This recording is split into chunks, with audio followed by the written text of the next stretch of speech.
జై శ్రీరామ్. ఇంకా ఇనపరాల ఆకలి ఇంకా మనకు కలగలేటుంది.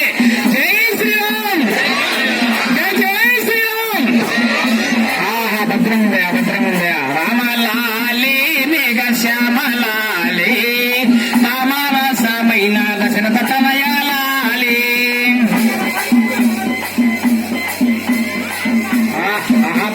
కళ్యాణ ఘట్టంలో దండలు మార్చినటువంటి కార్యక్రమం చాలా అద్భుతంగా జరుగుతున్నది.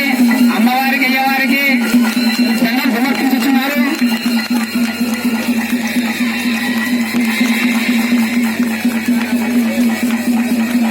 పూజారు అలసి సులసి